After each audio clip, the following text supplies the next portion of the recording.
Bağdagül müəllimə, İngiltərə Hindistanın işğalına nə zaman başlamışdı?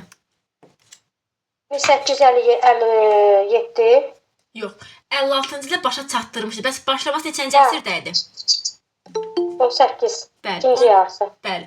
18-ci əsrdə başladı. 1856-cı ildə isə İngiltərə Hindistanın işğalını başa çatdırdı. İkinci Dünya müharibəsi dövründə Hindistanda deyirik ki, milli azadlıq hərəkatının yeni dalğası başlamışdı. Yəni hərəkat yeni başlamamışdı, yeni dalğası başlamışdı. Başlamanın səbəbi nə idi? Deməli, İkinci Dünya müharibəsi ərəfəsində İngiltərənin Hindistandan yerli əhalidən əsgər toplaması və onları cəbhəyə göndərməsi ölkədə azadlıq hərəkatının başlamasına gətirir, təkan verir. Yeni dalğası, yəni azadlıq hərəkatı var idi, bunun yeni dalğası başlayır. Yeni dalğası. Bəli, bu hərəkata kim başçılıq edirdi? Hərəkata deməli Mahatma Gandhi başçılıq eləyirdi. Yəni o da ki, dinc mübarizə kampaniyasına başlayırdı. Yəni müharibə yolu dinc mübarizə ilə. Əla. İngiltərə görür ki, hərəkat genişlənir. Bəzi tədbirlər həyata keçirmişdi. Hansı tədbirləri həyata keçirmişdi? İslahatlar sözü verir ki, islahat keçiriləcək. Amma bu islahat İngiltərəyə azadlıq, yəni Hindistana müstəqillik verilməsi nəzərdə tutmurdu. Bir də ki, Hindistanda hindularla müsəlmanlar arasında nifaq yaradır. Amma istəyinə nail ola bilmir və sonda belə deyək də Hindistana güzəştə getməyə məcbur olur. Niyə məcbur oldu ki, güzəştə getsin? Çünki müharibədən sonra iqtisadiyyatı pisləşmişdi. Borcu deməli yaranmışdı, maliyyə borcu yaranmışdı. Müstəmləkələri idarə etmək üçün belə deyək də əslinə qalıb böyük xərc tələb eləyirdi. O da İngiltərədə iqtisadiyyatı güclü olmadığına görə, düşdüyünə görə, zəiflədiyinə görə ona görə məcbur olur, verir. Yəni güzəştə gedir. Əla, Hindistana müstəqillik vermişdi. Səbahət müəllimə, Böyük Britaniyanın mirvarisi hara idi? Hindistan. Hindistan. Niyə adlandırırdılar Böyük Britaniyanın mirvarisi? Çünki yəni oradan böyük gəlirdi də, ən böyük müstəmləkəsi idi. Tam şəkildə öz ixtiyarına salmışdı. Oradan həm xam mal gətirirdi, həm də elə oranın özündən demək tam şəkildə istifadə edirdi. Əla. Amma deyirik ki, neçənci ildə məcbur qaldı İngiltərə Hindistana müstəqillik verdi? 1947-ci ildə, çünki özündə vəziyyət pisləşmişdi. İkinci Dünya müharibəsindən qalib çıxmasına baxmayaraq, demək iqtisadi vəziyyət pis idi, borc almışdı Amerikadan çoxlu. Bir də elə bu müstəmləkələri saxlamaq üçün də xərc tələb olunurdu, ona görə müstəqillik vermək məcburiyyəti. Amma deyir ki, Hindistanın o qədər dini pərakəndəlik var idi ki, birlik ola bilmədi. Məcbur parçalandı. Neçə yerə parçalanmışdı Hindistan? Elə həmin ildə, yəni müstəqillik verəndə Hindistanı parçalayaraq Hindistan və Pakistan yaratdı burada. Əslində elə bu demək milli qarşıdurmanı da elə özü yaratmışdı. Müsəlmanlarla hindlilər arasında bu nifaqı özü yaratmışdı ki, parçalı hökmranlıq siyasəti ilə asan idarə eləsin. Bəli. Deyirik ki, bu dövrdə şovinizm, milləti o qədər güclənmişdi ki, kimi öldürmüşlər?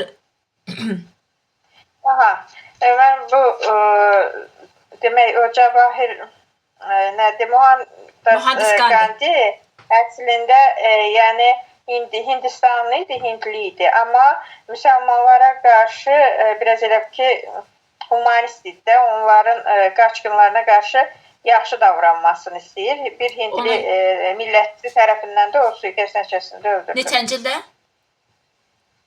1948-ci ildə. Neçənci ildə Hindistan Respublika elan olunmuşdu? 1950-ci ildə. İlk baş naziri kim idi? İlk başkan demək o Mohandas Gandhi'nin davamçısı olan demək Cavahirlal Nehru. Əla, Cavahirlal Nehru idi. Deməli Nuranə müəllim, axşamınız xeyir olsun. Necəsiz? Nuranə müəllimə çıxdı təkrar. Yox, burdadır. Eşidirsiniz? Axşamınız xeyir olsun. Sağ olun, necəsiz? Yaxşı, çox sağ olun, yaxşı olasınız. Dedi ki, İngiltərə neçənci ildə Hindistana müstəqillik verdi? Hindistanın müstəqil 1947-ci ildə onu müstəqil elan elədi. Əla. Müstəqil olan Hindistan neçə hissəyə parçalanmışdı? O iki hissəyə parçalandı, Hindistan, Pakistan. Amma respublika kimi 50-ci illərdə oldu. Bəli, ilk baş naziri kim idi? Nehru. Cavahirlal Nehru idi. Cavahirlal Nehrunun biri var daxili siyasət, bir də var xarici siyasət. Daxili siyasətin mahiyyəti nə idi? O daxili siyasəti elə bir ki, o Stalinin siyasəti kimi daha çox o planlı bir inkişafla gedirdi. Moderniləşdirmə, demokratikləşdirmə belə şeylər təşkil edirdi. Buydu daxili siyasəti. Milli birliyə daha çox üstünlük verirdi. Bəs xarici siyasət? Xarici siyasətində o qoşulmama hərəkatını istəyirdi, sülhün tərəfdarı idi, hərbi bloklarda istəmirdilər iştirak etsinlər. Əla. Elə qoşulmayanlar hərəkatının yaradımlardan biri də kim idi? Hansı ölkə idi? 1961-ci ildə elə bunun təşkilatçılarından biri Hindistan idi. Bəli, Hindistan idi. Neçənci ildə Indira Gandhi baş nazir seçildi? O 66-cı ildə. Əla. Onun hakimiyyəti dövründə milliləşdirmə yoxsa özəlləşdirmə aparılmışdı? Yox, onun dövründə maliyyə sahəsində milliləşdirmələr olmuşdu. Bəli. Milliləşdirmə aparmasını İngiltərədə hansı hökumətin dövrünə oxşar götürə bilərik? İngiltərəli Leyboristlərin dövründə idi. Bəli, Klimet edili. Bəs Fransada hansı dövrü götürə bilərik oxşar? Fransada. Milliləşmə dövrü, milliləşmə. O şeydə idi, müvəqqəti hökumətdə idi. Bəli, müvəqqəti hökumətin dövründə idi. Amma Indira Gandhi'nin dövründə deyirik ki, ölkədə vəziyyət necə idi? Orada yenə də Hindistanda daxili etnik, o Pakistan-Hindistan məsələsinə görə müsəlmanla hindlilər arasında dini münaqişələr davam edirdi. Elə ona görə neçənci ildə terror oldu, Indira Gandhi'ni öldürdülər. 84-cü ildə terror oldu, onu suiqəsdən öldürdülər. Bəli. O zaman bizə Günel Məmməd deyəcək. Günel Məmməd neçənci ildə İngiltərə, Hindistanda milli azadlıq hərəkatının yeni dalğası başladı? 47-ci ildə. 47-ci ildə kim başçılıq edirdi? Mohandas Gandhi. Bəli, Mohandas Gandhi. Silahlı yoxsa dinci mübarizə aparırdı? Dinci mübarizə aparırdı. Bəli, bu dövrdə İngiltərə bir sıra tədbirlər həyata keçirmişdi. Hansı tədbirlər idi? Deməli, Hindistanda milli azadlıq hərəkatının dayandırmaq üçün, qarşısını almaq üçün keçirdiyi tədbirlər islahatlar keçirməyə vəd edirdi Hindistanda. Digər tədbir də hindlərlə müsəlmanlar arasında nifaq salmağı idi. Bəli, deyirik ki, islahatlar keçirməyə söz vermişdi, amma bu islahatlarda müstəqillik nəzərdə var idi. Tutmuşdu ki, biz sizə müstəqillik verəcəyik. Xeyr, müstəqillik nəzərdə tutulmurdu. Amma niyə məcbur qaldı Hindistana müstəqillik verdi? Artıq gördü ki, iqtisadi vəziyyət pisləşir Hindistanda. Daha sonra müstəmləkələri idarə etmək çətinləşir və 2-ci Dünya müharibəsindən sonra böyük maliyyə böhranı yaranmışdı. Bu səbəbdən də 47-ci ildə Hindistanı 2 yerə bölməyə məcbur olur. Bəli. Hindistan və Pakistan dövlətlərinə bölünür. Müstəqillik 2 yerdə bölünmüşdü 47-ci ildə. Mohandas Gandhi neçənci ildə öldürüldü? 48-ci ildə. Niyə öldürmüşdülər Suiqəst nəticəsində?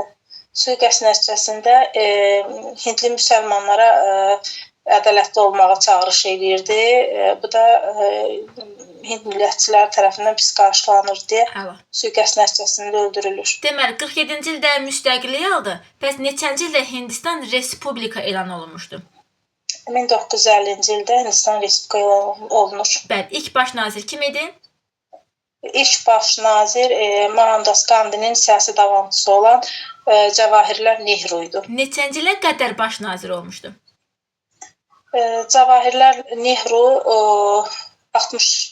64-cü ilə qədər. 47-ci ildən 64-cü ilə qədər. Familə müəllimə, üzərində günəş batmayan imperiyanın üzərində günəş nə zaman batdı? Günəş nə zaman batdı? Yəqin ki, müəllim, Hindistan öz müstəqilliyini əldə ediləndən sonra. İngiltərə deyir ki, üzərində heç vaxt günəş batmayan bir imperiya idi. Müstəmləkələr çox böyük idi. Hansı hökumətin dövründə demək olar ki, müstəmləkələrin hamısına müstəqillik verdilər, bitirdilər? Kimin dövründə? İngiltərədə. Bəli. Hansı? Leyboristlərin dövründə deyildi, müəllim. Yox. Kurun dövründə idi. Etlerin yoxsa Churchill'in?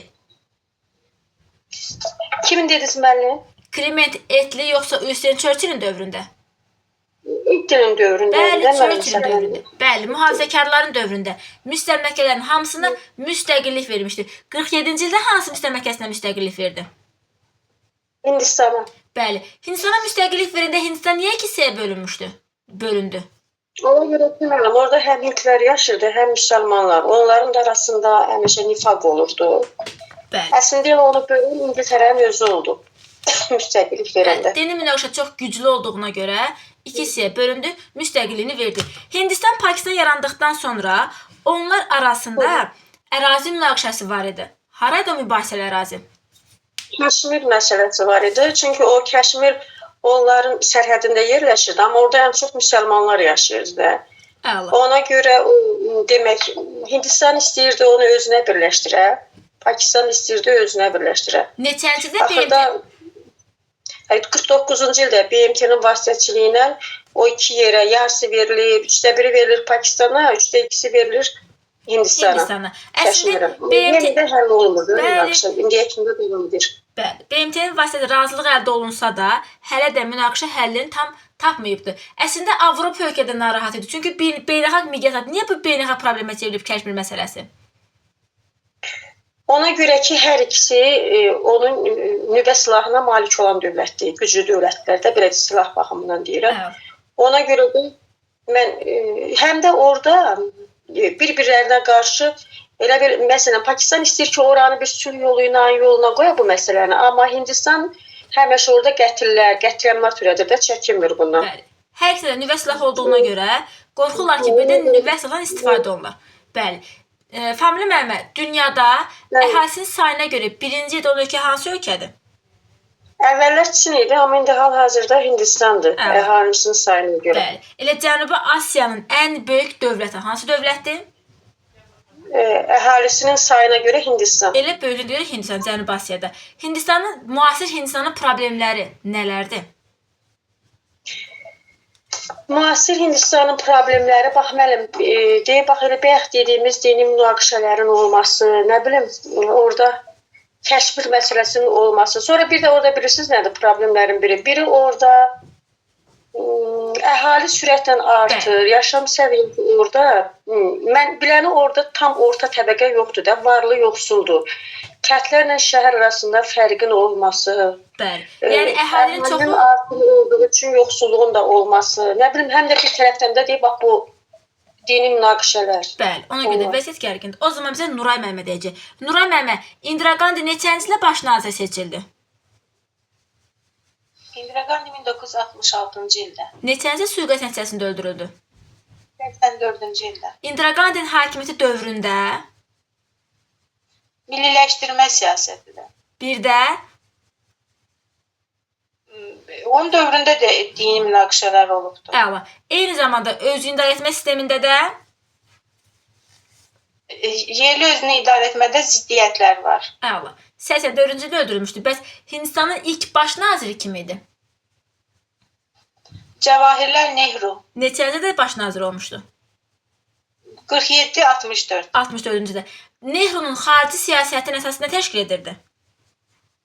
O hərbi bloklara qoşulmama, sülh və əməkdaşlığın müdafiəsi. Əla. Bəs daxili siyasətdə planlı iqtisadiyyat yoxsa azad iqtisadiyyat idi? Planlı iqtisadiyyat. Əla, planlı iqtisadiyyat. Neçənci ildə Hindistan Respublikası yarandı? 47-də deməli ki, azadlıq verilir bunlara, 50-də respublika kimi olur. Əla. Neçənci ildə Pakistan Federativ Respublikası yarandı? Pakistan Federasiya elə həmin dövrlərdə olubdu o da. Yox. Pakistan Federasiya. Müstəqil dövlət 56-cı ildə. Neçənci ildə Bangladeş dövləti yarandı? Müstəqil Bangladeş. O 71-də. 71-ci ildə kimin müdaxiləsi nəticəsində yaranmışdı Bangladeş? Bu əlbəttə ki, Hindistanın hərbi müdaxiləsi nəticəsində yaranmışdı. Əla. Ümumiyyətlə Pakistan yarananda o iki hissəli idi. Elə bil Şərqi Pakistan, bir də Qərbi Pakistan var idi. Bəli. Deyir o Şərqi Pakistanla Qərbi Pakistan arasında dindən başqa bir oxşar xüsusiyyət yox idi. Yəni bir dənə yalnız İslam dini onları birləşdirirdi. Qalan adət-ənənə baxımından, dil baxımından çox fərqli idi. Bəli, dili, ərazi, iqtisadi, etnik baxımından fərqlidir, ancaq din onları birləşdirirdi. Bu Pakistan dövlətinin qurucusu kim idi? Məhəmməd Əli Cinnə. Əla. O zaman bizə Sevda müəllimə deyəcək. Sevda müəllimə, ulu öndər, millət atası kim idi? Məhəmməd Əli Cinnə. Məhəmməd Əli Cinnə ölkədə hansı sahədə islahatlar keçirmişdi? Torpaq və vergi sahəsi. Torpaq və də vergi islahatları keçirmişdi. Neçənci ildə Pakistan dövləti yarandı? 1956-cı ildə. Yox, respublikası yox, Pakistan dövləti. Müstəqil dövlət kimi 47-ci ildə. 47-ci ildə yarananda Pakistan neçə hissədən ibarət idi? hissədən ibarət edir. Şərqi Pakistan, indiki Bangladeş, Qərbi Pakistan, müasir Pakistan. Əla. Şərqi Pakistanla Qərbi Pakistanı bir-biri ilə yalnız və yalnız nə birləşdirir? Din birləşdirir, İslam dini. Əla. Müstəqil Bangladeş dövləti nə zaman yarandı? 16-cı ildə. Bangladeş. Bangladeş dövləti deməli 71-ci il. 71-ci ildə yaranan zaman Pakistan Bangladeşin müstəqilliyini tanımışdı.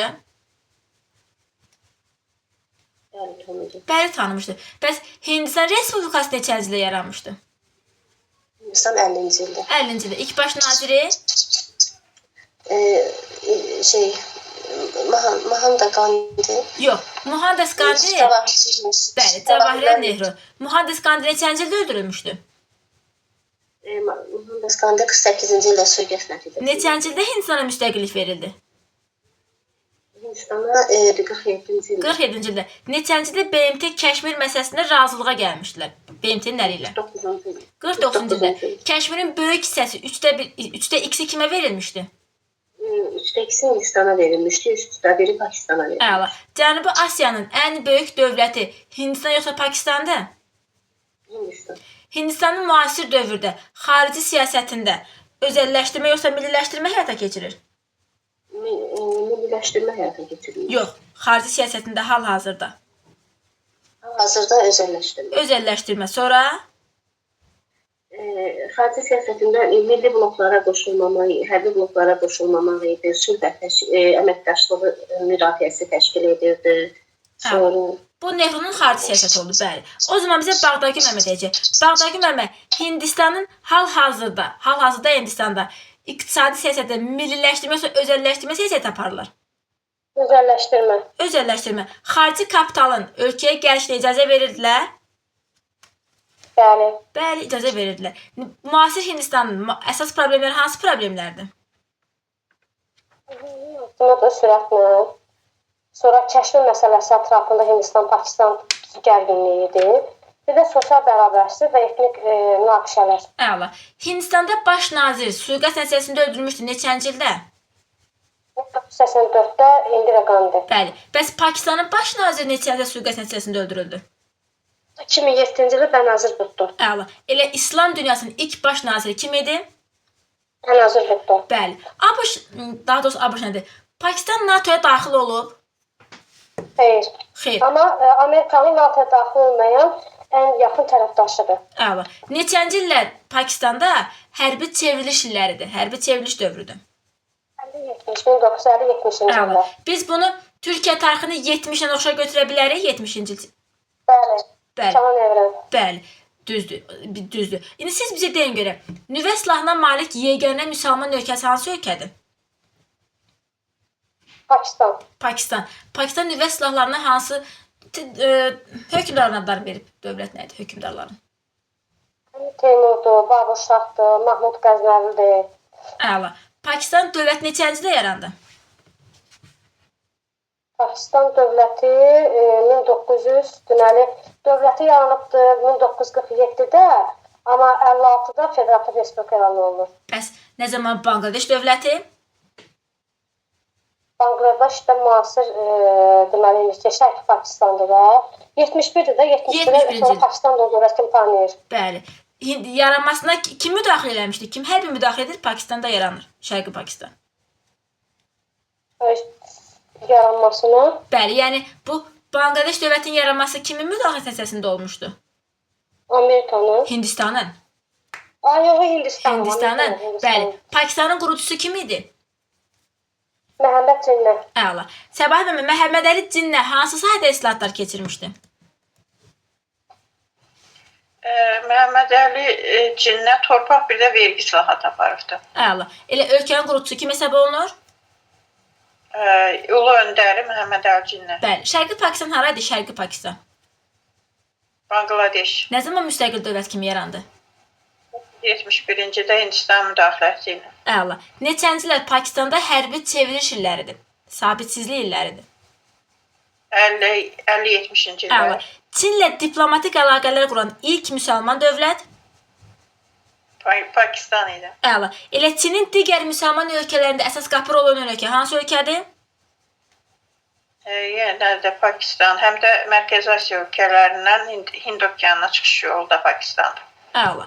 Pakistan deyirik ki, ümumiyyətcə Azərbaycandakı bu Xocalı soyqırımını soyqırım kimi tanıyır. İlk tanıyan dövlət də Pakistandır. İlk dəfə onlar tanıyıblar. Elə Azərbaycanı ilk tanıyan dövlətlərdən biri də Pakistandır. Əla. Əvvəlcə 91-ci elan edən vaxtı Rumıniya, Pakistan, bir də İsveçrə tanımışdı. İsveçrə İran. Türkiyə. İlk öncə Türkiyə, ardınca Rumıniya, Pakistan, İsveçrə, İran. Ardıcılıq belədir. İndi siz bildiyin görə Səbahat müəllimə, 2-ci Dünya müharibəsi illərində Çində kimlər arasında vətəndaş müharibəsi gedirdi? Homidonçularla komünistlər arasında. Kimdir homidançılar? Homidonçular o şeydilər, Millətçilər. Millətçilər deyə, hə, millətçilərdir, millətçilərdir. komünistlər. Bəli. İkinci Dünya müharibəsində vətəndaş müharibəsi gedirdi. Sonra nə baş verdi ki, bunlar mübarizəni dayandırdılar bir ara? Onlar Çinə təcavüz edən vaxtda onlar elə ki, qüvvələrini birləşdilər, Yaponiyaya qarşı birlikdə mübarizə apardılar. Amma müharibənin gedişatı dövründə yenə də elə o şimal hissədə kommunistlər vuruşurdular. Cənub hissədə də, cənub-qərb hissədə də millətçilər vuruşurdular. Elə həmin dövrdə də Amerika bu millətçilərə kömək edirdi. Elə müharibənin içərisində bunların içərisində qarşı durma var idi. ABŞ bunlara kömək eləyən ABŞ bunlara kömək eləyirdi ki, Yaponlara qarşı kömək eləyin. ABŞ millətlərə kömək göndərdi ki, Yaponlara qarşı müharibə eləyin. Bəli, elə onu deyirəm də. Yəni elə bunun içində oldu da. O məsəl üçün şimalda kommunistlərə kömək eləmirdi də. Məsələn, millətçilərə kömək eləyirdi ki, Yaponlara qarşı müharibə aparın. Daha sonra müharibə bitdi. Neçənci illər Çində vətəndaş müharibəsi oldu? 45-49-cu illərdə. Kim qalib gəldi? Komünistlər qalib gəldi, Mao Zedong qalib gəldi. Əla. O zaman 50-ci ildə də hansı dövlət? Respublika. Yox, 50-də yox. 50-də Çin idi. Bu da bəli, 50-də Tayvan idi. Bu Çin Xalq Respublikası 49-cu ildə yaranmışdı. O zaman 49-cu ildə. Bəli, 49-cu ildə yaranmış. 50-də BMT daxil olmasıdır. O zaman bizə Nurlan Məmməd deyəcək. Dedik ki, Nurlan Məmməd Pakistan Federativ Respublikası nə zaman yarandı? Federativ Respublika. 1956-cı ildə. Əli, bəs Bangladeş 1971. 71-ci ildə. Bənazir Bhutto'nun hakimiyyətə gəlməsi və istefa verməsi. Öldürülməsi, istefa nə idi? O hakimiyyətə gələndə ilk demək müsəlman dünyasında qadın nazir o idi. 2007-ci ildə sui-qəsdən öldürüldü. Əla, bəs neçənci ildə hakimiyyətə gəlmişdi? O hakimiyyətə gəlməyi 88-ci illər. Bəli. Neçənci illər Pakistanda hərbi çevriliş illəridir? Orada demək hərbi çevriliş illəri 50-ci 70-ci illər arası götürülür ki, orada siyasi sabitlik olmayıbdı. Bəli. Nüvə silahına malik yeganə müsəlman ölkəmiz? Hə, o Pakistan idi. Pakistan idi. Çində neçənci il vətəndaş müharibəsi gedirdi? O 45-49-cu illəri idi. Bəli. Çinin şimalı kimlər nəzarət altındaydı şimalı? Burada millətçilərlə Amerikanın. Şimalı kommunist. Yox, Yaponiyanın. Yox, elə yox. Çinin şimalında kommunistlər vardı, cənubunda isə o daxilində birində demək kommunistlər, birində millətçilər idi. Millətçilər var idi. Bu vətəndaş müharibəsində kim qalib gəldi? Kommunistlər qalib gəldi. Rəhbər kim idi? Mao Tse, belə adı var. Bəli, Mao Tse idi. Bəli, Mao Tse neçənci illərdə hakimiyyətdə olmuşdu? O 49-da hakimiyyətdə olubdu. 49-dan 50 neçənci illərdə. 76-ya qədər. 49-dan. Elə bil ki, mədəni inqilabın başa çatdığı ildə 66-76 mədəni inqilab başa çatır, Tse gedir. Tse yaratmışdı Çin Xalq Respublikası. Bəs məğlub olan millətçilər hansı respublikanı yaratdı? Onlar ABŞ-ın köməyi ilə Tayvan Respublikasını Tayvanda yaratdılar. Çin Respublikası adlandı. Çin Respublikası. Bəli. O da BMT-də təmsil eləmişdi. Neçənci illər ərzində? Demək, o 51-70-ci illərdə. Bəli, 50-dən 71-ə qədər Çin təmsil edir. 71-ci ildən kim təmsil etməyə başlayır? O bir şeylər, Çin Xalq Respublikası. Əla, Çin Xalq Respublikası. Güney Məmməd dedi ki, neçənci illərdə Çində millətçilərlə homindantçılar millətçilərlə kommunistlər birləşdi, Yaponlara qarşı mübarizə apardı. İkinci Dünya müharibəsi dövründə qərar verdilər ki, birləşib Yaponiyaya qarşı birgə cəbhə yaratsınlar. Əla. İkinci Dünya müharibəsindən sonra yenidən ayrı-ayrı cəbhələrə bölündülər. Bəli. Bu İkinci Dünya müharibəsi dövründə millətlərə kim kömək göndərdi ki, Yaponiyaya qarşı mübarizə aparıb? ABŞ. ABŞ. Çinin şimalı kimlər nəzarət altındaydı şimalı? Kommunistlərin nəzarəti altında idi, cənub-qərbində millətçilərin. Vətəndaş müharibəsi kimlərin qələbəsi ilə başa çatdı? Kommunistlərin qələbəsinə. Hansı dövlət yaratdılar? Çin Xalq Respublikasını yaratdı Bəli. kommunistlər, millətçilər də Tayvan dövlətini yaratdılar. Bəli, Çin Respublikasını yaratmışlar. Hansı hadisədən sonra deyirik ki, ABŞ Çində antikomünist fəaliyyətini daha da gücləndirir? Antikomünist fəaliyyətini vətəndaş müharibəsindən sonra müəllimə. Vətəndaş müharibəsində bir kommunistlərin qələbəsindən sonra bir də bir müqavilə imzalanmışdı. Kimlər arasında imzalanmışdı? Müəllimə SSR ilə Çin arasında müqavilə imzalanmışdı. Həmin o dostluq müqaviləsindən sonra deməli ABŞ başlayır Tayvana daha çox hərbi yardım göstərməyə. Əla. Çünki bu müqavilədə bir-birlərinə qarşı nə söz verirdilər bunlar? Bir-birinə qarşı əgər başqa bir dövlətin müdaxiləsi olarsa, bir-birinə hərbi yardım göstərməli idilər. Əla. Ona görə Tayvana dəstəyini daha da gücləndirmişdi. 50-ci illərin əvvəllərində Çin Xalq Respublikası haranı işğal elədi?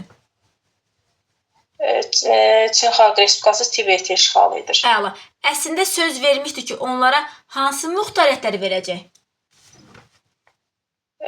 Onlara xarici muxtariyyə, xarici, siyasi və dini muxtariyyət. Bir siyasi, bir də dini muxtariyyət. Əslində muxtariyyət versələr də, hələ də əhaliyə qarşı muxtariyyət verilsə də əhaliyə qarşı təzyiq var idi. Bəli, təzyiqlər var idi. Familə müəllimə, Mao Tse-tung neçənci ildə hakimiyyətdə oldu? 49-dan 76-ya kimi. Əla. İndi baxaq onun islahatlarına. Hansı kapitalizm yönümlü islahatlar keçirmişdi, sosializm yönümlü islahatlar keçirmişdi? Yox, sosializm yönümlü islahatlar keçirirdi. SSR-də keçirmiş islahatların bir növündə bu həyata keçirmişdi. Aqrar islahatına əsasən? Aqrar islahatına əsasən əvvəlcə müəllimə o sahibkarların əllərindən torpaqlar alındı, kəndlərə verildi. O kim ki məsələn vermək istəmirdi, müqavimət göstərdi, onları da öldürürdülər. Əla. Ondan sonra da kəndlərin hamısını kollektiv şəkildə birləşdirdilər. Rusiyada yox idi elə. Birləşdirdilər də, yəni orada da zorakı bizdə olduğu kimi zorakı kollektivləşdirmə getdi orada da. Yadınıza çəkək. Bizdə nə zaman başlamışdı kollektivləşdirmə, zorakı kollektivləşdirmə? 29-cu ildə. Bəli, 29-cu ildə. Bu oldu aqrar sahədə. Bir də var bunun sənaye sahəsi. Orada da kimin ki məsələn özəl zavodları, fabrikləri yoxdur, onların da əlindən alır, hamısını keçirir dövlətdə milliləşdirmə aparır. Eyni zamanda bir də orada yenə də bizdə olduğu kimi 5 illik planlaşdırma gedir də orada. 5 illik planlar qəbul edilmişdi. Siyasi sahədə kimlər repressiyaya məruz qalırdı? Ən çox ziyalı təbəqə. Onları mədəni oyanışdaydı da müəllimə. Bir millətçilərinə, bir də Uyğurlara qarşı. Bir də Uyğurlara qarşı. Bir millətçilərə, bir də Uyğurlara. Siz dediniz mədəni inqilab illərində ziyalılardı, bu məktəb müəllimədə hamısı repressiyaya məruz qalmışdı. Neçənci illər Çində vətəndaş müharibəsi illəridir? Çində vətəndaş müharibəsi 45-49-cu illərdir. Əla. Dedək ki, müharibə vaxtı ara verir, sonra müharibə bitdikdən sonra yenidən yenə də başlayır. Bəli. ABŞ-ın dəstəyi ilə hansı dövlət yaratmışdılar cənubda? Çin Respublikası, yəni Tayvan dövləti yaradılmışdı 50-ci ildə, 49-da da Çin Xalq Respublikası yaradılmışdı. O da Rusiyanın dəstəyi ilə. Bəli. Sadəcə 50-ci ildə, 71-ci ilə qədər BMT-də kim təmsil edirdi Çini? Çin Xalq Respublikası. Yox. Yox, mən bağışlayın. O birisi Tayvan. Hə, çaşdım deyim. Çin Respublikası. Bəli, bildim anatomi. O zaman bizə Nuray müəllimə deyəcək. Nuray müəllimə, böyük sıçrayış illəri neçənci illərdir böyük sıçrayış? 1958-61. Nədir planın məqsədi, böyük sıçrayışın məqsədi? Deyir daha böyük kollektiv təsərrüfatlar yaradılsın. Kommunalar deyirdilər buna. Bəli. Amma nəticəsi yaxşı olmur. Çünki insanları məcbur edirdilər ki, böyük yataqxanalar inşa etmişdilər. Hamı bir yerdə ortaq yataqxanalarda qalırdı. Əla. Onsuz da kollektivləşməyə qarşı etirazlar var idi. İndi bu kollektivləşməni daha böyük miqyasda həyata keçirəndə nəticəsi əlbəttə ki, uğursuz oldu. Azlıq baş verir. Əla. Tək deyir ki, böyük stres daxili siyasətə yox, xarici siyasətdə də vəziyyəti gərginləşdirmişdi. Xarici siyasətdə vəziyyət niyə gərginləşmişdi bu dövrdə? Kimlə münasibətlər pisləşdi? SSR ilə vaxt var idi, Çin SSR ilə dostluq müqaviləsi imzalamışdı 50-ci illərin əvvəllərində. İndi sonlarına doğru artıq onların arasında gərginlik yaranır. Niyə? Birincisi ona görə ki, hər ikisi kommunist ideologiyasına xidmət göstərən dövlət idi. İstəyirlər dünyadakı bu kommunist hərəkatına hər ikisi istəyirdi ki, o rəhbərlik etsin. Aha. Bir də bir-birlərinə qarşı ərazi iddiaları var idi. Əla. Ona görə də bu siyasət uğursuz olmuşdu. O dövrdə bu Mao Tse-tung təklif edirdilər ki, ey Mao, gəl necə siyasət həyata keçir? Deyirdilər ki, bəlkə bu kollektivləşmədən əl çəkək, torpaqları yenidən ailə təsərrüfatları kimi bölək, hissə-hissə verək. Bəli. Yavaş-yavaş bu azad ticarətə icazə verilsin. Amma yeni iqtisadi deyilir də buna. Bu SSR-də də var idi elə bir şey, yeni iqtisadi hisin dövrü. Bəli, 100 vardı 25-ci illər. Bəli. Amma deyir ki, Mao deyirdi ki, yeni iqtisadi siyasət nəyə gətirib çıxardır? Deyir, ictimai bərabərlikdən uzaqlaşacaq insanlar, yenidən kapitalizmə gəlib çıxacaq. Ona görə də gəncləri cəlb edir mədəni inqilaba. Əla. İnqilab edərək inqilabı öyrənmək. Neçənci illər Çində mədəni inqilab illəridir? 66-76. Bəli. Bu mədəni inqilabın təkanverici qüvvəsi kimlər idi? Təkanverici qüvvəsi əsasən bu tələbələr idi. Yəni ki, tələbələr bura daha çox cəlb olunmuşdu. Ziyalıları məhv etmək idi məqsəd. Ziyalı ölkənin ən təhlükəli təbəqəsi elan edildi. Bəs ən kəndlər əsas təkanverici qüvvəsidir. Bəs ən faydasız sahə hansı sahədir? Ən faydasızı? Güya ki, incəsənət. Bəli, o da ən faydasız sahədir. O zaman bizə Sevda Məhəmməd deyəcək. Sevda Məhəmməd dedi ki, Çində Mao Tse-tung neçənci ildə Çin Xalq Respublikasını yaratdı? 1945-49-cu illərdə. Yox, 45-49 vətəndaş müharibəsi. Neçənci ildə respublikanı yaratdı? Çin Xalq Respublikası. Bəli, 49-cu ildə. Neçənci ilə qədər hakimiyyətdə olmuşdu? 49-cu ildən 71-ci ilə qədər. Yox, 49-dan 76-ya qədər Mao Tse-tung olmuşdu hakimiyyətdə.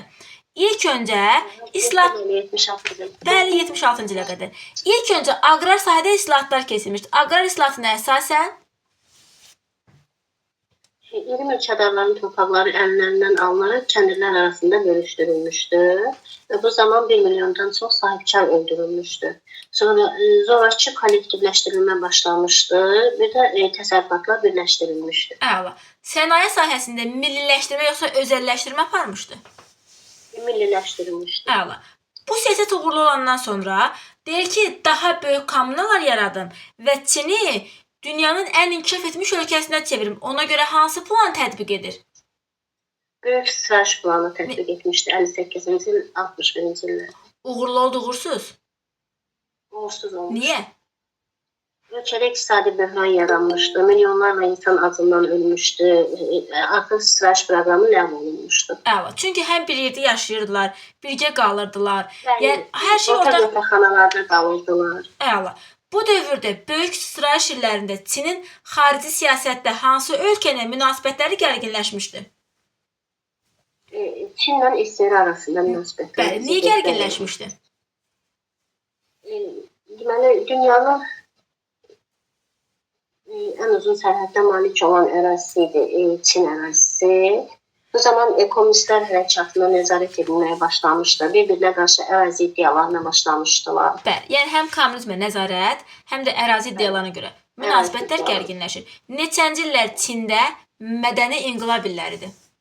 1966-1976-cı illər. Əla. O zaman bizə Bağdagül müəllimə deyəcək. Bağdagül müəllimə mədəni inqilab illərində bu mədəni inqilabın təkan verici qüvvəsi kimlər idi? Deməli, kəndlilər cəmiyyətin təkanverici qüvvəsi, amma ziyalılar isə təhlükəli təbəqəsi elan olunmuşdu. Əla. Elə bu təhlükəli təbəqəyə qarşı hansı tədbiri həyata keçirdilər? Deməli, belə deyək də, qırmızı keşikçilər, yəni ziyalıları ləğv etmək üçün qırmızı keşikçilər məktəb universitetləri bağlayırlar. Ziyalıları göndərib ucqar kəndlərdə ağır işlərə cəlb edirlər. Buna da mədəni inqilab nəticəsində qırmızı terror baş verir. Qırmızı terror nəticəsində ölkədə nə qədər insan repressiyaya məruz qalmışdı? Mən çox insan repressiyaya məruz qalır. Elə bundan sonra ölkədə vətəndaş müharibəsi təhlükəsi yaranır deyə məcbur qalan Mao Əla. Mədəni inqilabı dayandırır. Bu mədəni inqilab dövründə bir ki Çin həm də dünya siyasətindən geri qalmışdı. Ona görə artıq yavaş-yavaş kimdən yaxınlaşmağa başlayır? Deməli, SSR-ilə münasibətləri pisləşmişdi. Bir də ki, ABŞ-la münasibətləri yumşaltma aparırdı, yəni. Əla. Və ABŞ-la münasibətlər yaxşılaşır deyə nəticədə Deməli, 1971-ci ildə ABŞ Çinə qarşı siyasətini dəyişir. BMT qəbul olmasına razılıq vermişdi. Əla.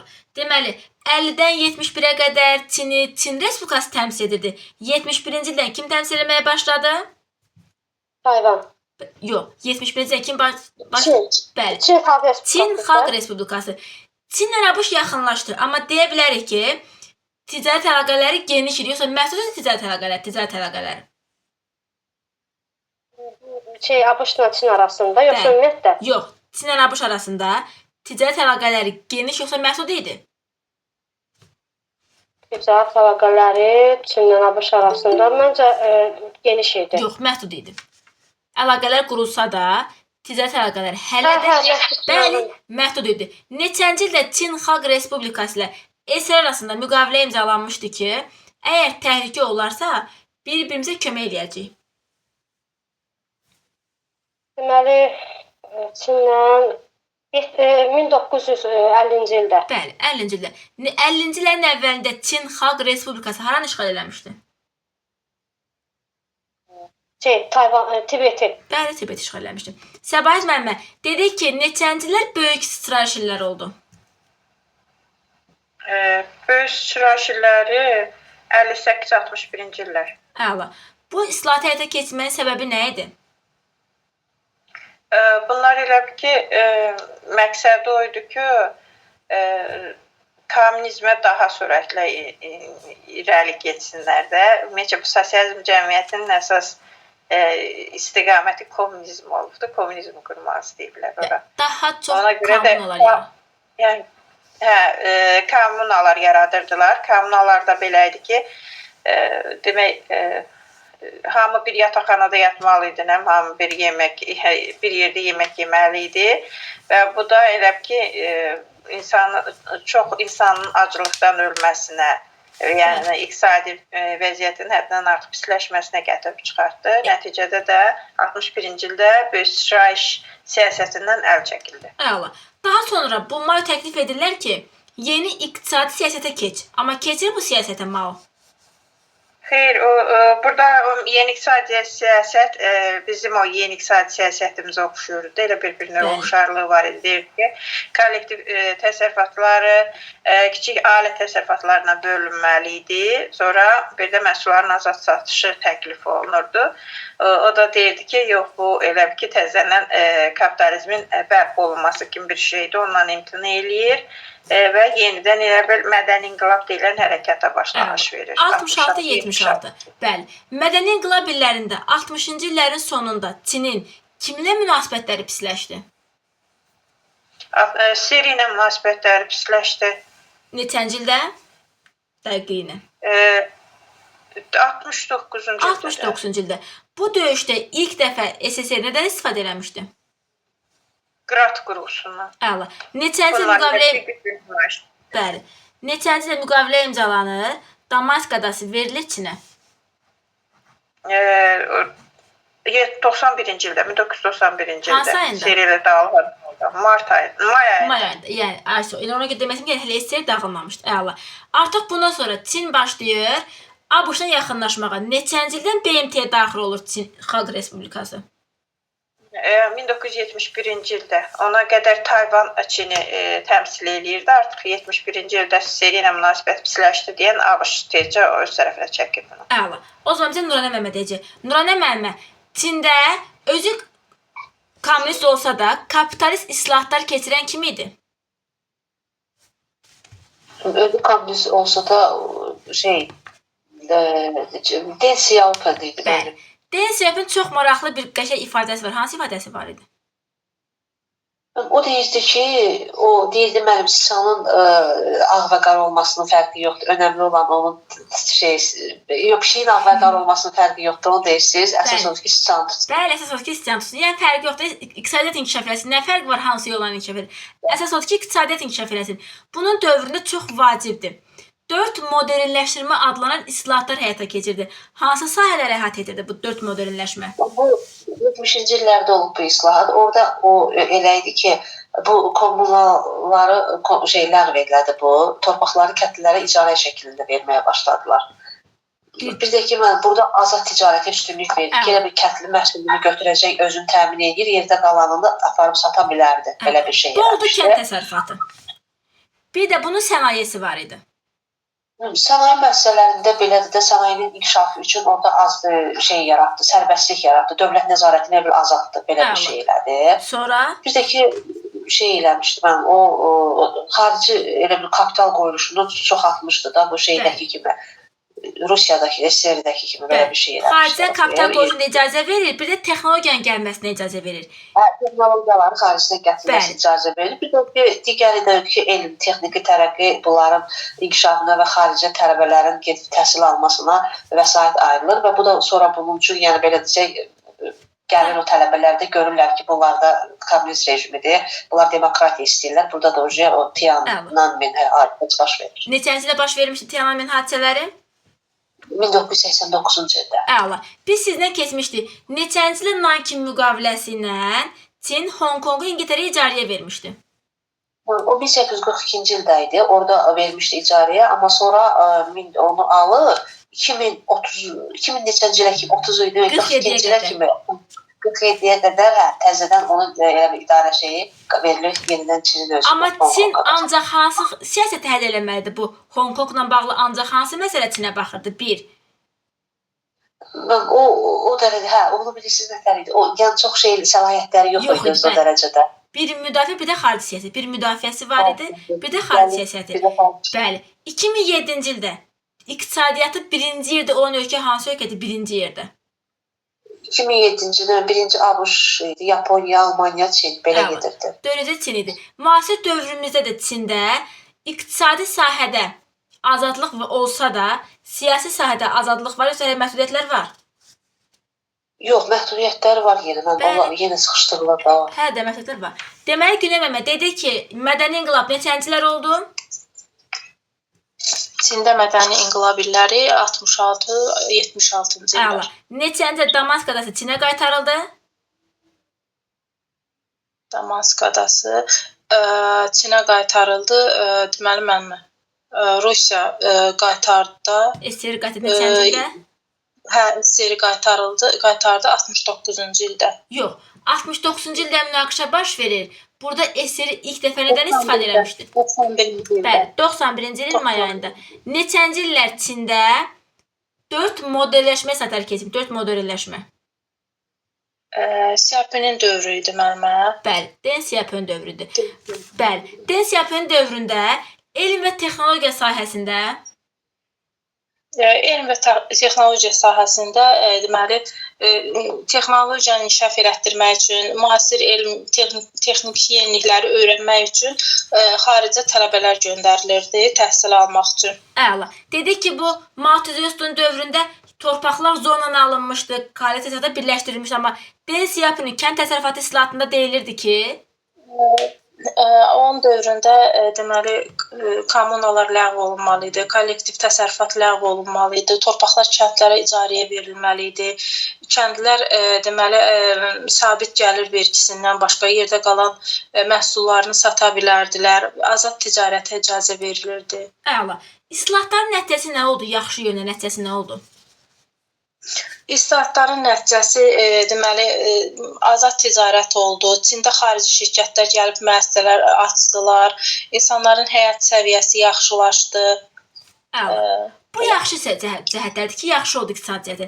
Bir də bunun problem yaradan tərəfləri var idi. Nə kimi problemlərə yol açdı bu islahatlar? Müsbət tərəfi ilə yanaşı islahatların mənfi tərəfləri də oldu. Deməli problemlər o idi ki, həyat səviyyəsi yaxşılaşdıqca varlılarla yoxsullar arasında fərq çoxalırdı. Daha sonra xaricdə təhsil alan gənclər var idi ki, təhsil alan gənclərin sayı artırdı. Eyni zamanda Qərb demokratiyasını gətirirdilər ölkələrinə. Və hüsn olunurdu.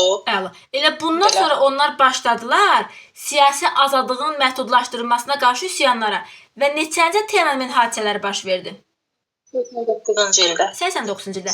Familya müəllimə, bu Tiananmen hadisələrində xalq bu üsyanı dəstəkləyirdi, Tiananmen üsyanını. Mənim bəli də onlar çünki mənim orada vəziyyət daha da pisləşmişdi. Belə pisləşmişdi ki, varlılar çoxalmışdı, yoxsullar da ki, yoxsulla varlılar arasında fərq çoxalmışdı. Bir də həm ölkəyə də turist axını var idi, qərbdən axın gəlirdi. Buranın gəncləri gedib orada təhsil alırdı. Burada axı bir siyasi cəhətdən azadlıqlar çox məhdud idi. Ona görə də xalq tələb edirdi ki, burada da o qərbdə nə baş verirsə, burada da o siyasi azadlıqlar oldu. Yəni ki, qərbin turistindən başqa siyasi düşüncəsi də Çinə daxil oldu. Əhali ayağa qalxdı ki, bizim niyə azadlıqlarımız məhduddur? Tiananmen hadisələri qalib gəldi. Mübarizəyə başladılar onlar da. Qalib gəldi, məğlub oldu. Yox, müəllimə, onlar tərəfindən o dağıdıldı da, yəni o tanklar, qoşunlar gəldi, bunların hamısını dağıtdı. Artıq neçənci ilə Çin iqtisadiyyatına görə dünyanın 4-cü böyük dövlətinə çevrilmişdi. 2007-ci ildə. Amma müasir zamanında bir Çin nümunəsi var. Nə deməkdir Çin nümunəsi? Yəni necə müasir zamanda. Yəni baxın, Çin nümunəsi deyirik ki, məsəl üçün müasir dövrümüzdə də Çin nümunəsinə uyğun olaraq iqtisadi sahədə azadlıq var Çində, iqtisadi sahədə. İqtisadi sahədə müəllimə azadlıq var, amma siyasi sahədə yoxdur. Hələ də məsələlər var. Bəli. Deyir ki, Çinin inkişafının, yəni sürətlə inkişafının da mənfi cəhətləri var. Nə idi bu sürətli inkişafın mənfi cəhətləri? Bayaq dediyimizdə kimi də bu nəsə müəllimə bu Asiya ölkələrində elə bir şəhərlə kəndlər arasında böyük fərq olur. Elə həmçinin həm Çində, həm Hindistanda da belədir. Bir də burada sürətli sənayeləşdirmə var deyinə, o fabriklərin, zavodların olması havanın çirklənməsinə, ekoloji problemlərə yol açır. Əla. Bərabərçilik var da burada. Genişləmişdi. Neçənci ilə Şərqi Türkistan Respublikası yarandı? Nə respublikası müəllimə? Şərqi Türkistan. Uyğurların yaratdığı. Şərqi Türkistan Respublikası 70-ci illərdə yaranıbdı. Yox, Şərqi Türkistan. Uyğur türkləri neçənci ilə Şərqi Türkistan Respublikasını yaratdı? 1944. 44-cü ildə yaratdılar. Mən başımda bulunmaq var. Qətildim başımda olur. 44-də düşünürsünüz. 44-də yarandı. Neçənci ildə Çin Xalq Respublikası bunun varlığına son qoydu? Hələ bir neçə ildən sonra Çin hücum edir onların üzərinə. O Uyğurlar idi də müəllim orada. Bunlar da Uyğurların düşməni idi axı. Bunları qırırdılar. Bəli. Onların üzərinə hücum edir və dövlətlərini süquta uğradır onların. Neçənci ildə? 49-da. 49-cu ildə. Neçənci ildə Sincan Uyğur bölgəsində toqquşma olur. Bunun da qarşısını soyqırımla alırlar. Türk müsəlmanlara qarşı. 2000-ci illərdə də 2014-də. 14-cü ildə. Bu Sincan Uyğur bölgəsindəki hərəkəti soyqırım adlandıran hansı dövlətlər idi, hansı ölkələr idi? Xarici ölkələr, ABŞ olsun, Britaniya olsun, nə bilim mənim, Avropa ölkədə, Fransa olsun, Kanada, bunlar hamısını soyqırım kimi qiymətləndirilər, amma Çin bunu qəbul eləmir. Çin deyir ki, mən orada terrorçulara qarşı mübarizə aparmışam da, terrorizmə qarşı. Əla. O zaman bizə Nuray Məmməd deyəcək. Nuray Məmməd Deng Xiaoping'in kənd təsərrüfatı islahatına əsasən kənd təsərrüfatı. Deng Xiaoping'in bu 4 modernləşmə islahatlarının istiqamətinin biri kənd təsərrüfatı idi. Bu kollektiv təsərrüfatların ləğv edilməsi idi. Ləğv elədi, yerində nə yaratdı? Daha doğrusu torpağı kimlərə icarəyə verir artıq? Kəndlilərə verdi torpaqları icarəyə. Əla. Kəndli də payına düşən vergini ödədikdən sonra öz əlində qalan məhsulu azad şəkildə bazarda sata bilərdi artıq. Qalan artıq məhsulu satma icazəsi var idi. Əla. Bəs sənaye sahəsində nə tədbir görmüş sənaye və ticarət? Onlarda da sərbəstlik verdi sənaye müəssisələrinə ki, hər bir müəssisə öz istehsal hədəfini sərbəst seçə bilərdi. Artıq güclü dövlət nəzarəti yox idi onların üzərində. Əla. Eyni zamanda xaricdən texnologiyaların gətirilməsinə icazə var idi. Bəli, var idi. Xaricdən texnologiya gətirilirdi. Düzdür. Niyə Tiananmen hadisələri baş verdi? Tiananmen hadisələri. Deyir ki, bu həyat səviyyəsi artdıqca, iqtisadi yüksəliş olduqca varlılarla yoxsulların arasında fərq daha çox nəzərə çarpırdı. Elə bir kommunist cəmiyyəti elədi ki, orada insanlar demək olar ki, bərabər səviyyədə yaşayırlar. Bəli. Bir-birindən insanların yaşayış fərqi çox seçilmir. Amma bu iqtisadi yüksəliş olduqca yavaş-yavaş bu kapitalizmin əlamətləri görsənirdi də ölkədə. Artıq deyir, bu varlı və yoxsullar arasında fərq nəzərə çox çarpırdı. Bir tərəfdən də xaricə uşaqlar ki, göndərmişdilər qərb universitetlərində təhsil almağa. O universitetləri bitirib gələn uşaqlar beyinlərində o qərb ideologiyası ilə, demokratiyası ilə gəlirdilər. Sonra qərb ölkələri içinə sərmayə qoyurdu, turistlər gəlirdi. Onlar da öz ideologiyalarını gətirirdilər. Əla. Ona görə də üsyan olur, amma üsyan ordunu yetirib üsyanı əlbəttə ki, dağıdır ölkə. Tanklar dinc cəmaatın üzərinə tankla hücum edirlər. Əla. Neçənci ilə Şərqi Türkistan Respublikası yarandı? 44. Nə zaman süqut elədi? 49-da çox az. Bəli, 5 il mövcud olmuşdu. Bu Sincan Uyğur bölgəsindəki hərəkəti soyqırım adlandıran ölkələr hansı ölkələr oldu? Nəcibsə Amerika, Kanada, Böyük Britaniya, Fransa adı ilə çox təəccüblüdür, Nəcib. Bəli, Nəcib. Amma bir çox dövlətlər niyə bunu soyqırım adlandırmaqdan çəkinirlər?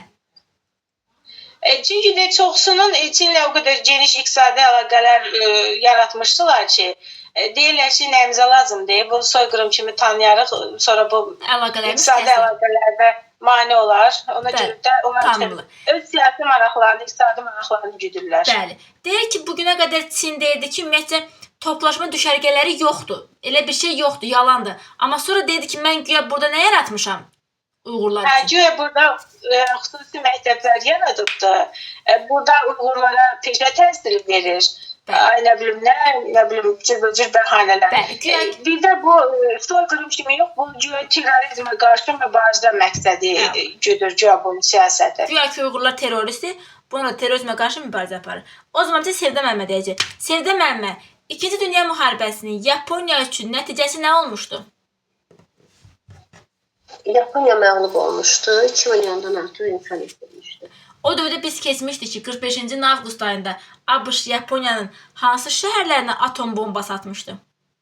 Hiroşima, bir də Nagasaki. Neçənci illərdə ABŞ-ın Yaponiyada işğal rejimi mövcud olmuşdu? Deməli 1945-52-ci ildə. 52-ci illərdə. Müharibədən sonra Yaponiyada silahlı qüvvələr ləğv edilməyə başlamışdı, həbsizləşdirilmişdi. Niyə? Sürətli iqtisadi inkişafa səbəb olmuşdu. Necə mənim? Niyə silahlı qüvvələri ləğv edildilər? Niyə həbsizləşdirdilər Yaponiyanı? Əsasən iqtisadiyyata üstünlük verməyə başladılar. Bir də ki, gələcəkdə baş verən müharibələrin qarşısını almaq üçün. Bəli. Neçənci ildə Yaponiyanın konstitusiyası qəbul edildi? 1947-ci ildə konstitusiya qəbul edilmişdi. Bu konstitusiyaya görə hakimiyyətin mənbəyi xalq hesab olunmuşdu. Sonra İngiltərə nümunəsində parlamenti monarxiya yaradılmışdı.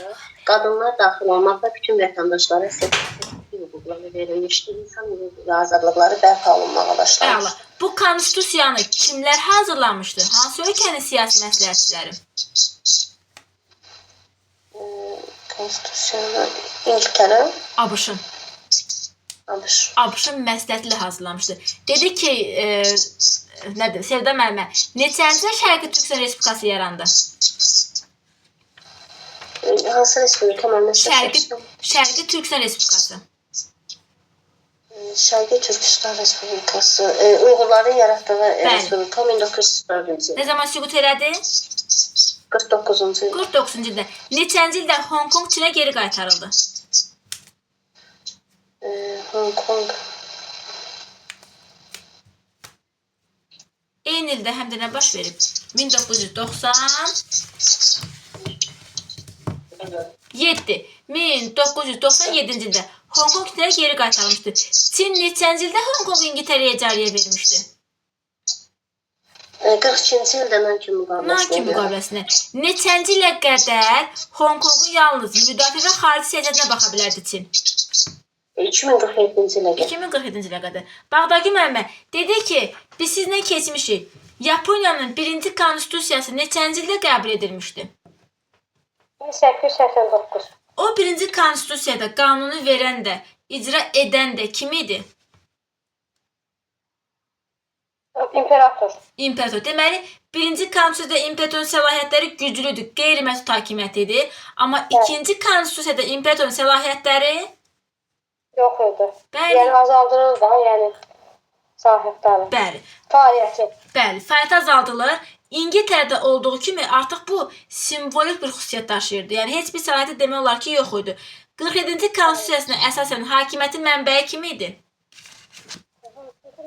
Faktı özə ABŞ siyasi məsləhətçiləri hazırlayıblar o 47-ci konstitusiyasını. Bu konstitusiyada kimlərə seçki hüququ verilmişdi? Qadınlara. Bəli, 47-89-da yox idi. Bəli, 47-ci ildə ilk dəfədə qadınlara seçki hüququ verilirdi və 47-ci konstitusiyasında hakimiyyət neçə qola bölünmüşdü? Məhkəmə. Əla. İlk dəfə hakimiyyətin 3 qola bölünməsi hansı ölkədə keçmişdi? Qanun verən icra. Bəli, ABŞ-da. Bəs Türkiyədə neçənci konstitusiyasında hakimiyyət 3 qola bölünmüşdü? Türkiyədə. Yəni 1920. Yox. 60-cı illər konstitusiyasında neçənci konstitusiya qəbul olmuşdu? 61. Bəli, 1961-ci ildə. Neçənci illər Yaponiyada ABŞ-ın işğal rejimi mövcud olmuşdu? ABŞ-ın işğalcı 1945-dən 1952-yə. Neçənci illər Yaponiyanın iqtisadi möcüzə illəridir? Yaponiyanın iqtisadi möcüzə illəri. Bəli. Yox. Hə. Əldən başlayır. Bəli, 50-ci illərdən başlayır elə. Biz bunu 50-ci illərin iqtisadi möcüzələr dövrü həm də hansı ölkədən oxşar götürə bilərik? Çin. Yox. 50-ci illər iqtisadi möcüzələr dövrü adlandırılır. Bir də deyin səsiniz getdi. Konrad Adenauer hansı ölkədəydi? Konrad Adenauer. Almaniyada da. Bəli, Almaniyada. Səsiniz qırıldı, bəli. Deməli 50-ci illər həm Almaniyanı, həm də Yaponiyanı oxşar götürə bilərik. İqtisadi möcüzələr dövrünü yaşayırdı. Bağdaki müəllimə neçənci San Fransisko müqaviləsi imzalanmışdı, konfrans çağırılmışdı? 1951-də. Bu konfransda iştirak edib, amma imzalamayan hansı ölkələr idi? Çexoslovakiya idi, Rusiya və Polşa idi. Əla. İndi Səbahat müəllimə, siz bizə deyin görə dedik ki, 51-ci ildə San Fransisko konfrans çağırılmışdı. Neçə dövlət iştirak edirdi? 52 dövlət iştirak edirdi. Bir də kim vardı bizim qonşu dövlətimiz? Qonşu dövlətimiz Türkiyə. Bəli, Türkiyə. Amma konfransda iştirak edib, imzalamayan kimlər idi? Seri Polşa, Çexoslovakiya. Bəli, bu sazişə əsasən demək olar ki, Yaponiya, Koreya, Tayvan, ondan sonra Peskidores idi, neydi ora? Kuril adaları, Sakhalin adaları, Cənub hissəsi, sonra neydi o? nə demək istəyirsiniz?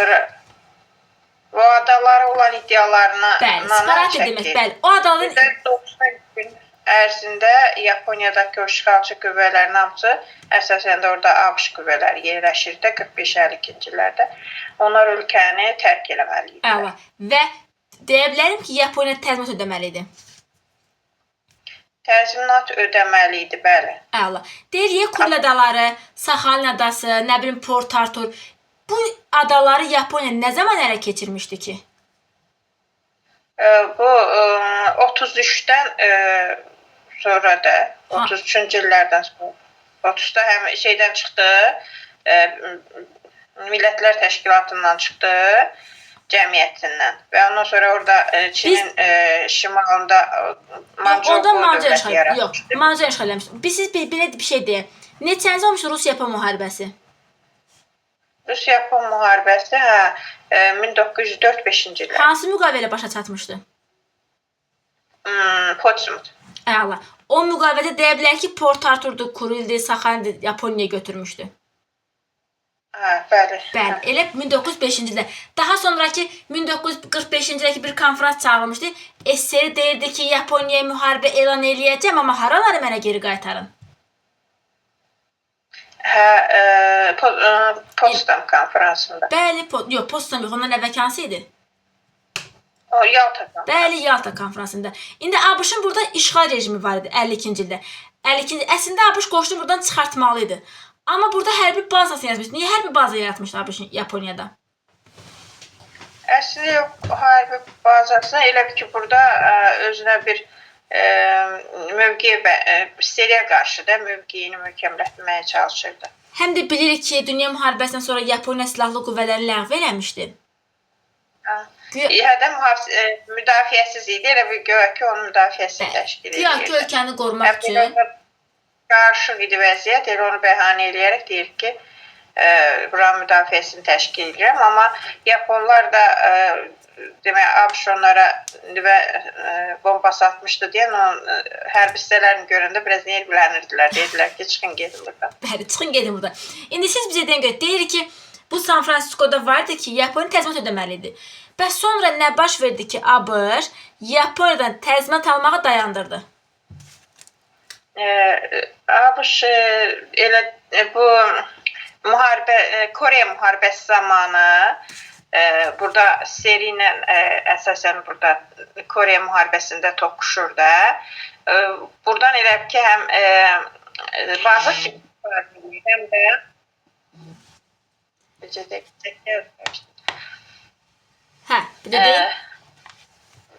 Seri buranın nədir? ABŞ həm buradan baza kimi istifadə eləyirdi. Həm də elə bütün sənaye mallarını buradan alırdı. Bəli. Hə, sənaye mallarını buradan alırdı. Elə bu sənaye mallarını buradan alması da Yaponiya iqtisadiyyatına böyük təkan vermişdi də. Bəli. Nurhan müəllimə dedi ki, Dünya müharibəsindən sonra Yaponiyanın iqtisadiyyatı zəifləmişdi. İqtisadiyyat çökdükcə ABŞ qorxurdu ki, Yaponiya kimin təsirinə düşər, kimlərin təsirinə düşər? Kommunistlərin təsirinə düşər. Əla. Elə ona görə də iqtisadiyyatı gücləndirmək üçün təzminat almağı dayandırdı. Yaponiyada bu dövrdə iqtisadi sayda islahatlar keçirdi. Bu islahata əsasən Bu islahata əsasən demək islahatla 80-ci illər, belə 50-ci illərdə keçirildi. İqtisadi möcüzələr adlanırdı. Və burada elə bir ki, daha çox özəlləşdirmələrə üstünlük verdilər. Təhsilə böyük önəm vermişdilər. Belə idi burada. Bir də elə bir dövlət sənayinin yaxşı inkişaf etməsi üçün hətta orada yəni büdcədən belə qarşılıqsız maliyyə köməkləri verilirdi. Dövlət kapitalizmi. Bir, dövlət həm əmək haqqını, həm qiyməti müəyyənləşdirir. Bir də subsidiya. Nə deməkdir subsidiya? Odur, mənim elə bir ki, dövlət büdcəsində qarşılıqsız olaraq o müəssisələrə yardım göstərilirdi ki, hətta onlar elə edirdilər ki, o ticarətin yaxşı inkişaf etməsi üçün də o malları maya dəyərindən də aşağı salırdılar ki, idxalı da məhdudlaşdırırdılar. Bu da ədalətsiz bir ticarət idi. Bu ədalətsiz idi. Bəli, ədalətsiz idi. Neçənci ildə ABŞ Yaponiyanın həm Xirosima, həm də Nagasaki şəhərlərinə atom bombası atmışdı. O 1945-ci sentyabr ayında olmuşdu. Bəli, avqust ayında atom bombasını atır. Neçənci ildə ABC-ın Yaponiyada işğal rejimi mövcud olmuşdu? O 45-52-ci illərdə mövcud oldu. 45-52-ci ildə. San Fransisko konfransı? O 51-ci ildə idi. Onu ABŞ çağırmışdı. 52 dövlət iştirak edirdi ki, Yaponiya ilə barışsınlar. Bəli. Amma iştirak edib sazişi imzalamayan kimlər oldu? Rusiya, Polşa, Çexoslovakiya. Əla. Bu sazişdə Yaponiya hansı adaları geri qaytardı? Bütün iddialarına əl çəkirdi. O da Koreya adası idi, Tayvan, Cənubi Saxalin idi, Spartil, mən onu Sparta kimi yanımda saxlamışam. Əsl bu adalar idi ki, bunlar istəyirdi ki, yəni bir də Kuril adaları idi. Bunları geri qaytarmalı. Bəli. Bir də işğal rejimi ləğv olmalı, ölkədən çıxmalıdılar. Əslində ABŞ amma burada hərbi bazasını saxlamışdı. Niyə baza saxlamışdı burada? Burada saxlamışdı ki, uzaq şərqdə həm təhlükəsizliyi təmin edirdi, həm də o sonra müharibə olur hissəsi ilə ona ərazi vasitəsi kimi istifadə edir. Əla. Neçənci ildə Yaponiyanın konstitusiyası qəbul olmuşdu? 2 dəfə olub. 1947-ci ildə qəbul olundu. Bəli. Bir də əvvəldə neçənci ildə idi? 19-cu əsrdə. 1989-cu ildə orada imperator hakimiyyəti güclü idi. Burada siyasi cəhətdən imperator hakimiyyəti sıxışdırıldı. Çünki burada o simvolik xarakter daşımağa başladı. Əla. O zaman bizə Güney Məmməd deyəcək. Güney Məmməd Yaponiyanın iqtisadiyyatı güclü inkişaf eləyir deyə neçənci illərdə deyir artıq Yaponiya dünyada ikinci yerə çıxmışdı? 90-cı illərdə. Əla. Artıq ikinci yerə çıxmışdı. Dövlət kapitalizmi deyirik. Dövlət kapitalizmi dövlət nələri müəyyən eləyirdi? Dövlət deməli qiymətləri müəyyən eləyirdi, əmək haqqı siyasətini tənzimləyirdi, deməli subsidiyalar verirdi önəmli sahələrə. Əla. Bunlar mənim. Ona görə də Yaponiya güclü inkişaf edirdi. Hətta o qədər inkişaf eləmişdi. Neçənci ildə kosmik gəmi buraxmışdı Veneraya. 2000-ci ildə Veneraya kosmik gəmi göndərir. 2015-ci ildə gəmi Veneraya çatır. Əla. Və 2030-cu il üçün də planları var idi ki, ayda deməli tədqiqat bazası tikilməli, tədqiqat aparılmalı. Plana bax, hədəfə baxın Güney Məmməd. İnsanın hədəfinə baxın. 30-cu ilə qədər ayda elmi tədqiqat bazası tikmək lazımdır. Bir də Yaponiyanın iqtisadiyyatı inkişaf etmək əsas tədbirləri vardı. Necə inkişaf etdirdi Yaponiya iqtisadiyyatını? Birinci əsas sahələr inkişaf etdirildi. Əsas sənaye tələbat olan sahələr inkişaf etdirildi. Dövlət dəstəyi oldu. Dövlət təşviq edici siyasət yeritdi. Ondan sonra yenə bunu belə deyək. Elə bil ki, birinci əsas sənaye hədəf seçilir. Məsəl üçün ölkəyə lazım, məsəl üçün qələm. Birinci bunu seçirlər. Sonra bu yeni yaranan qələmi xaricdən gəlişini dayandırırlar. Sonra dövlət dəstəyi göstərir. Xaricə ixrac edirlər. Yəni birinci əsas hədəf seçirlər. İthal məhdudlaşdırılır. İthalı məhdudlaşdırır, sonra da ixracı genişləndirmişdir. Bir də Yaponiyanın uğuru var idi. Yaponiyanın uğurunda qrupla çalışır, yoxsa tək çalışır Yaponiya? Qrup yönümlüydü müəllimə. Bəli, Yaponiya daha çox qrup yönümlüdür. Nə deməkdir ədalətsiz ticarət qaydaları? Ədalətsiz ticarət qaydaları, yəni əgər məhsul istehsal eləyirdisə, məhsulu bir müddət ilk öncə maya dəyərindən ucuz satır, belə müasir dillə desə reklam eləyir. Daha sonra deməli həmin ölkələrdə digər ölkələrdən ixrac məhdudlaşır, ancaq başlayıb həmin Yaponiyadan almağa, həmin vaxtda qiymətləri qaldırır və belə. Əla. Neçəncilər Yaponiyanın iqtisadi möcüzələr illəridir? Yaponiyanın iqtisadi möcüzələr illəri 50-ci, 60-cı illər mənim. Bəli, elə 50-ci illəridir. İqtisadi möcüzənin əsası kim idi? Hansı müharibədə Yaponiya çoxlu mal satır deyə, yəni bu mal deyəndə, yəni bu silah satır deyə, ona görə dəstək olurlar Yaponiya çoxda. Kimə satmışdı? Hansı müharibədə iştirak eləmişdi? 50-ci illərdə mənim. 50-53-cü il hansı müharibə olmuşdu? 50-53. Vyetnam müharibəsi. Yox, o 65-73 idi. 50-53 Koreya müharibəsi. Bəli. Koreya müharibəsində ABŞ bütün ehtiyaclarını kimdən almışdı? Yaponiyadan. Əla. Elə bundan sonra Yaponiyanın əhəmiyyəti ABŞ üçün daha da artmışdı. Neçənci San Fransisko konfrans çağırılmışdı? 1951-ci ildə. 51-ci ildə. Bəli. 52 dövlətin iştirakı çağırıldı. Türkiyə də iştirak edirdi həmin konfransda və həmin konfransda iştirak eləməyinə baxmayaraq SSR, Polşa və Çexoslovakiya saziş imzalamış. Əla. O zaman bizə Familya Məmməd deyəcək. Familya Məmməd dedi ki, konfransın gedişində bir təhlükəsizlik sazişi imzalamışlar. Bu sazişə əsasən Onu əsasən müəllimə ABŞ-dan Yaponiya imzalayırdı. Bəli, nə idi sazişin mahiyyəti?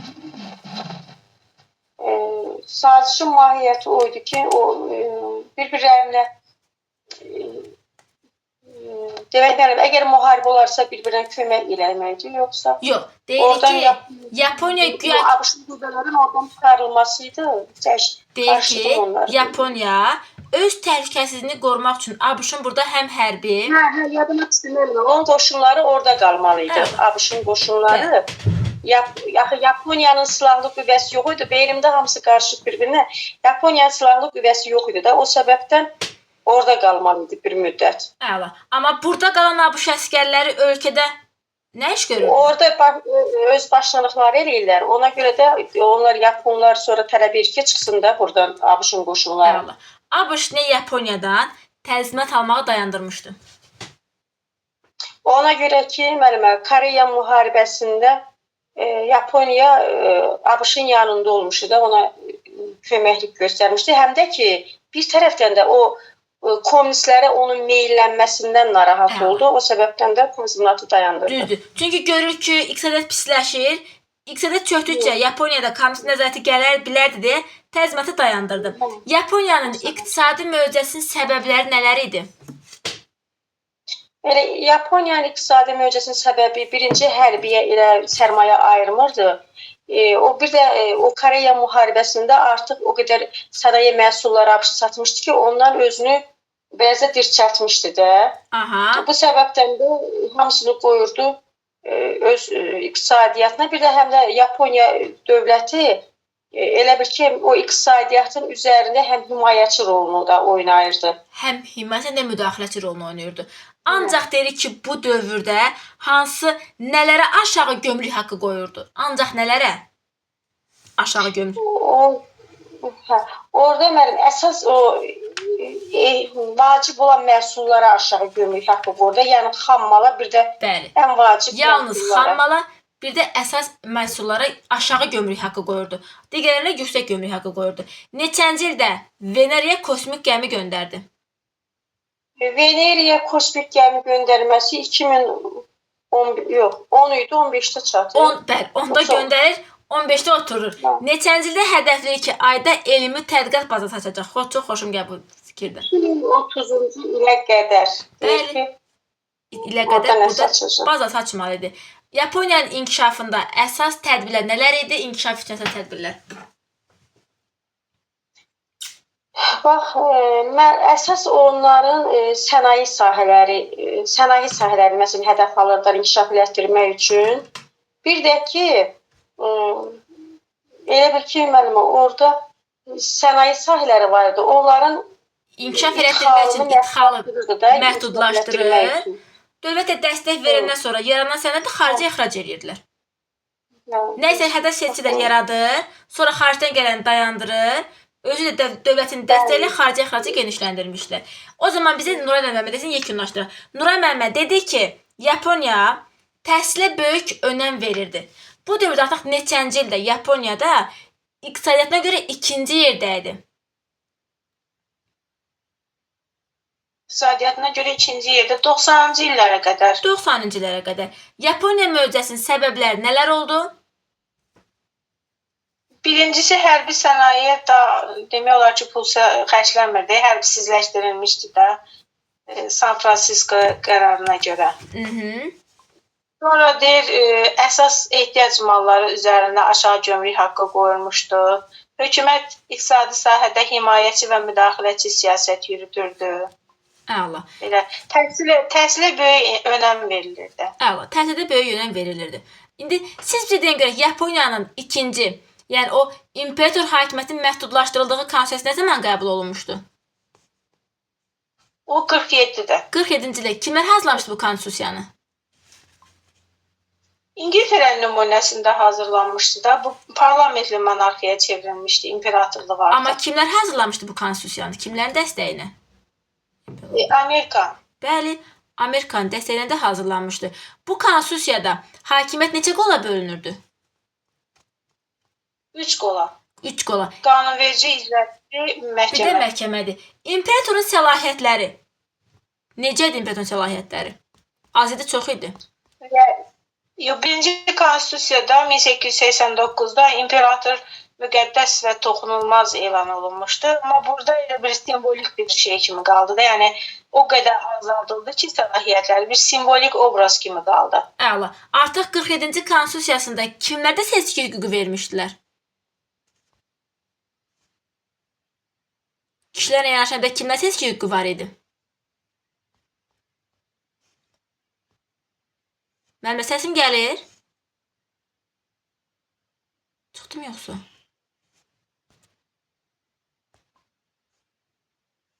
Mənim səsim gəlir mənim? Müəllimlər.